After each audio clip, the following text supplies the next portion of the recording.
பாளையங்கோட்டை சட்டமன்ற தொகுதியினுடைய இறுதி சுற்று நிலவரத்தை இப்ப நம்ம பார்த்துடலாம். பாளையங்கோட்டையை பொறுத்த வரைக்கும் அப்துல் வகாப் திராவிட முன்னேற்ற கழகத்தினுடைய சார்பில் களம் காண்கிறார். அதிமுகவினுடைய சார்பில் சையது சுல்தான் சம்சுதீன் களத்தில் இருக்கிறார். நாம் தமிழர் கட்சியினுடைய சார்பில் சங்கர நாராயணன், தாவேகா சார்பில் மரியஜான் அப்படிங்கக்கூடிய 4 பேர் இங்கு களத்துல இருக்காங்க. களம் 4 மணி போட்டி போன்று தெரிந்தாலும் கூட அங்கு களத்துல திமுக எப்பொழுதுமே அந்த தொகுதியை ரொம்ப சாதகமானவர்கள் இருக்கக்கூடிய தொகுதி.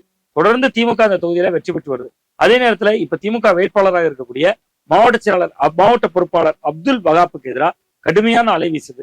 ரொம்ப குறிப்பா இஸ்லாமியர்கள் மத்தியிலேயே அவர் மீதான அதிருப்தியும் இருக்கு. ஆனா இதையெல்லாம் தாண்டி திமுக காங்கிரஸ் கூட்டணிய ஒரு கொள்கை கூட்டணியாகவும் ஒரு மதசார்பற்ற அணி அப்படிங்கக்கூடிய அடிப்படையிலும் வேட்பாளர் அப்படிங்கக்கூடிய நிலையை அவரை பின்னுக்கு தள்ளிட்டு ஸ்டாலின் அவருடைய முகத்துக்காக இந்த தொகுதியில அப்துல் வகாப்புக்கான செல்வாக்கு என்பது திமுகவுக்கான செல்வாக்கா பார்க்கப்படுகிறது. சோ அந்த அடிப்படையில இந்த தொகுதியில திமுக தான் ஒருபடி இப்பொழுதும் முன்ன நிற்கிறாங்க. இந்த தொகுதி பல மேஜிக்களை கொண்டது. அந்த செய்யது சுல்தான் சம்சுதீன் தான் அதிமுக சார்பில் அறிவிக்கப்பட்ட வேட்பாளர்களே ஒரே ஒரு இஸ்லாமிய வேட்பாளர். சோ அந்த அடிப்படையில அவருக்கு பாஜக அதிமுக ஓட்டுகள்லாம் வாங்கும் அப்படின்னு அவர் நம்புகிறார். இன்னொன்று தாவேகா வேட்பாளர் பெரிய செல்வந்தரும் கூட மரியஜான். சோ அவருக்கான செல்வாக்கு என்பது அப்படியே இருக்கு. அவர் கிறிஸ்தவரும் கூட.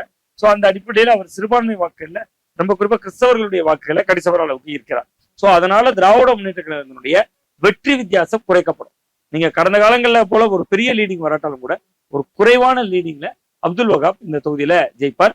அப்துல் வகாப்புக்கான வெற்றி என்பதை விட இது திமுகவுக்கான வெற்றி. அப்துல் வகாப் மேல தொகுதிக்குள்ள அதிருப்தி அலை வீசுது. அதே நேரத்துல திமுக தான் ஒரு மதசார்பற்ற அணி, கொள்கை கூட்டணி என்கிற அடிப்படையில் சிறுபான்மையினர்ல பெரும்பான்மையினர் பேர் பார்க்கறதுனால இந்த பாளையங்கோட்டை சட்டமன்ற தொகுதி சிறுபான்மையினர் மட்டுமே தொடர்ச்சியாக வெற்றி பெறக்கூடிய தொகுதி என்கிற அடிப்படையில இந்த தொகுதியில அப்துல் வகாப் ஒரு குறைவான மார்ஜின் வித்தியாசத்துல வழக்கம் போல இல்லாத ஒரு சின்ன மார்ஜின்ல ஜெயிக்கிறதுக்கான வாய்ப்பு இருக்கு. சோ பாளையங்கோட்டை வழக்கம் போலவே உதயசூரியன் உதிக்கிறது.